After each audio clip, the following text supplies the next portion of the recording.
Hello সবাই, আমার আরেকটি মিনি ব্লগে সবাইকে স্বাগতম। কেমন আছো? আমার সকালটা শুরু হচ্ছে ভোর 6টা থেকে, কারণ আমার হাজবেন্ডের 7:30টার সময় অফিসের উদ্দেশ্যে চলে যেতে হয়। তাই আমি সকাল সকাল ঘুম থেকে উঠে বিছানাপত্র সব গুছিয়ে চলে যাই ওর টিফিন নিতে। যদিও টিফিনের ভিডিও ক্লিপটা আমি নেইনি, তারপরে আর কি আমার ওর টিফিন দিতে দিতে আমার নিজের ক্ষুধা লেগে যায়। তো আমি আমার জন্য পরোটা আর ডিম ভেজে নিচ্ছিলাম। অল্প তেলে পরোটা ডিম ভেজে আমি আপাতত আমার নাস্তাটা করে নিচ্ছি। কিন্তু সকাল সকাল আমার কফি না খেলে কেমন যেন মাথা খোলে না। ব্ল্যাক কফি তো আমার খেতেই হবে। যাই হোক, আমি চলে গেলাম আমার জন্য কফি বানাতে। কফিটা বানিয়ে ভাবছিলাম যে কি করা যায়, কারণ আমার সকাল সকাল পড়তে একদমই ভালো লাগে না। আমি রাতের রাত জাগা পাখি। আমি রাতে পড়তে বেশি পছন্দ করি, কিন্তু বিয়ের পরে আমার রাতে পড়া হয় না, মোটামুটি সকালেই আমার পড়া হয়। তাই কফি নিয়ে চলে গেলাম পড়ার টেবিলে।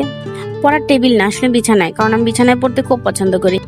এখন যেহেতু আমের সিজন, তাই আমটা বাসায় সবসময় থাকে এবং দুপুরবেলা আম খেতে আমি খুবই পছন্দ করি।